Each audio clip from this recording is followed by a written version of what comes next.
मेरा नाम कमालुद्दीन सिंधी है। मैं AIMI जो बाड़मेर ज़िले का संयोजक हूँ। हमारा ख़ास करके आपके सामने रूबरू आने का मकसद ये था कि कल हमारे शिव के विधायक जनाब अमीन खान साहब ने उनको विधानसभा के अंदर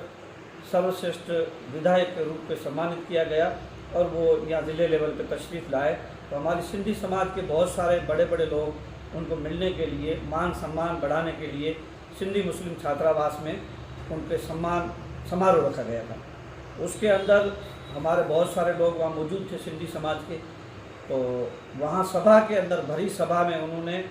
सिंधी मुस्लिम समाज के ख़िलाफ़ और यहाँ के जो सिंधी समाज के मुअज़्ज़िज़ लोग हैं या यहाँ के धार्मिक गुरु हैं समाज के, उनके ख़िलाफ़ और विशेष करके हमारी MIM टीम जो है उनके ख़िलाफ़ उन्होंने वो बातें की जिसका उनके पास शायद कोई सबूत नहीं और बेबुनियाद बातों से उन्होंने हमको जोड़ने की कोशिश की। क्योंकि अवैसी साहब का जो अभी 12 तारीख को जो दौरा हुआ है, वो दौरा बाड़मेर के मुख्तलिफ़ गाँव से बालोतरा में मीटिंग भी रही उनकी, सोडियार में रात को दरगाह शरीफ पे चादर पोशी थी और चादर पोशी के बाद में रात को नाइट स्टे बाड़मेर में था, सुबह गागरिया की सभा थी। तो गागरिया के अंदर, गागरिया विधानसभा शिव में पड़ता है। इन्होंने कहा कि सारे ज़िले को छोड़ करके गागरिया और शिव को कैसे चुना गया। और MIM पार्टी जो है, इनकी जो यहाँ की टीम है, इनका पाकिस्तान से कनेक्शन है और पाकिस्तानियों की शह पर अवैसी साहब यहाँ आए हैं और उनके किसी आदमी ने वहाँ पे फ़ोन करके अवैसी को बोला पाकिस्तान से, तब अवैसी यहाँ शिव में आए विधानसभा में। ये उनका सरासर समझो कि झूठ पर आधारित एक बात थी। मैं माननीय अमीन खान साहब से गुजारिश करना चाहता हूँ कि आप बहुत बड़े व्यक्ति हैं, बड़े पद पर हैं, आप अगर अपने कॉल में सच्चे हैं तो आप जांच करा लें। अगर पाकिस्तान का हाथ पाया जाता है तो हमारी युवाओं की टीम या जो भी AIMI से जुड़े हुए लोग हैं, सारे इस पार्टी को छोड़ने के लिए तैयार हैं। अगर आप अपनी बात में झूठे निकलते हो तो नैतिकता के तौर पर आपको अपने पद से इस्तीफ़ा देना चाहिए। और रही बात जो आपने गागरिया में आने का जो बताया है, गागरिया में सभा का मकसद ये था कि गागरिया के अंदर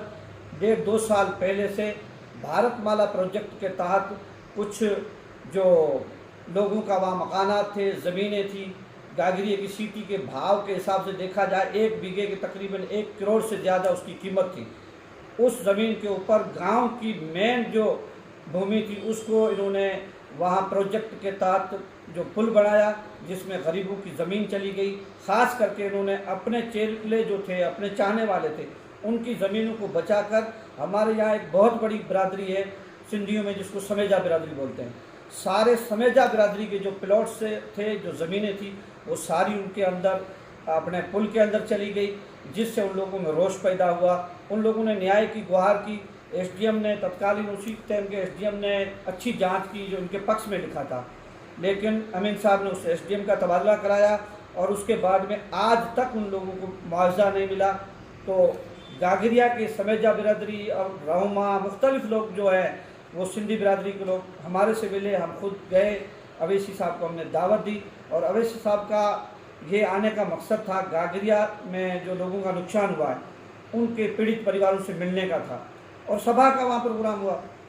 और हमारे माननीय अमीन साहब जो अभी कल सिंधी समाज को, पूरी सिंधी समाज को, वो सिंधी समाज जिसने बग़ैर किसी से पूछे हुए तकरीबन 75 साल तक कांग्रेस को वोट दिया और उसी सिंधी समाज ने इसी अमीन साहब को 45 साल तक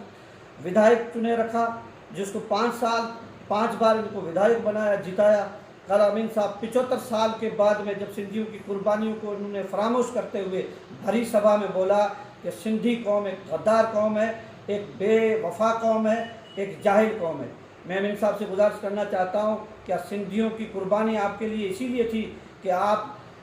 40 साल बाद में उसी कौम को गद्दार कहो? मैं आपसे गुजारिश करना चाहता हूँ, जब आपने सिंधियों को जाहिल कौम कहा है तो सिंधियों को जाहिल रखने में सबसे पहला आपका हाथ है, क्योंकि हम इतना नहीं जानते हैं लेकिन इलाके के हालात को हमने देखा है कि चौधरियों ने रामदान को अपना नेता चुना, अपना रहबर चुना, तो रामदान ने तेलियों को जीरो से जातों को उठा करके हीरो बना दिया। लेकिन आप अमीन साहब और आपके सरखे जो हमारे यहाँ के इलाके के जो नेता थे, जो कांग्रेस से जुड़े थे, उन लोगों ने सिंधी मुसलमानों को और मुसलमानों को उसी जगह पे रखा जहाँ आज उनको कोई पूछने वाला भी नहीं है। अब आगे रही बात, मैं जनाब हमारे जो मुख्यमंत्री हैं, जो मुखिया हैं राजस्थान के, कांग्रेस के भी मुखिया हैं, उनसे गुजारिश करना चाहता हूं कि जिस कौम ने आपको इतना सपोर्ट किया है, आज अमीन साहब को हो सके अगर आप सिंधियों की आवाज़ सुनना चाहते हो तो आप उनकी आवाज़ को सुनें। और हम एमआईएम टीम जो हमारी है यही रिक्वेस्ट करनी चाहती है कि एक कौम की दिल आज़ारी हुई है, इसके दिल आज़ारी करने वाले व्यक्ति के खिलाफ जो भी आपकी पार्टी में कार्रवाई बनती हो वो आप करें। मैं मौलाना सिकंदर बाड़मेर AIMIM पार्टी से ज़िला सह संयोजक। आज मेरा यहाँ आना और आप लोगों से बात करना ये इसलिए है कि हमारे बाड़मेर की शिव विधानसभा से माननीय विधायक जो अमीन खान साहब हैं, जिन्होंने कल मुस्लिम हॉस्टल के अंदर एक सार्वजनिक मंच के तौर पर एक बयान दिया है कि बैरिस्टर असदुद्दीन ओवैसी साहब जो गागरिया में आए थे, सभा को संबोधित किया, उन्होंने पाकिस्तान की सहबर किया है। तो ये उनका इल्ज़ाम सरासर झूठा है। मैं उनसे कहना चाहता हूँ कि आप कोई भी सबूत लाके साबित कर दें, हम कल ही MIM पार्टी से इस्तीफ़ा दे देंगे। और अगर आपके पास में सबूत नहीं है तो फिर आप अपने पद से इस्तीफ़ा दें। और पूरे मुस्लिम कौम यानी सिंधी मुस्लिम कौम जो भी है, जिसको आपने गद्दार बताया है, और बाड़मेर के उलमा को भी उन्होंने गद्दार बताया है, मैं दिफा करता हूँ, मजम्मत करता हूँ इस बात की कड़े शब्दों में कि आप उलमा से माफ़ी मांगें और सिंधी पूरी मुस्लिम कौम से माफ़ी मांगें सार्वजनिक मंच पर। और अगर माफ़ी नहीं मांगेंगे तो मैं राजस्थान के मुख्यमंत्री माननीय अशोक गहलोत जी से निवेदन करता हूं, अपील करता हूं कि आने वाले चुनाव में इसका खामियाजा भुगतना पड़ेगा कांग्रेस पार्टी को। 45 साल तक हमने महोदय अमीन खान साहब को वोट दिए हैं और 45 साल के बाद में महोदय विधायक ने हमें ये सिला दिया और गद्दार साबित कर दिया। मैं विधायक जी से पूछना चाहता हूं कि आपको विधानसभा में एक बेहतरीन पुरस्कार मिला है, और पुरस्कार मिलने के बाद में हम खुद MIM पार्टी के कार्यकर्ता ये सोच रहे थे कि हमारे राजनीतिक तौर पर मतभेद हैं, पर मनभेद नहीं है। हम भी जाकर उनके घर पर उनको माला पहनाए, लेकिन माला पहनाने से पहले आपने आपत्तिजनक एक जो बयान दिया है, उस बयान की हम कड़े शब्दों में निदा करते हैं, मजम्मत करते हैं और कंडम करते हैं, और आपको माफ़ी मांगनी पड़ेगी। और अगर आप माफ़ी नहीं मांगेंगे तो आने वाले चुनाव में इसका खामियाजा आपको भुगतना पड़ेगा।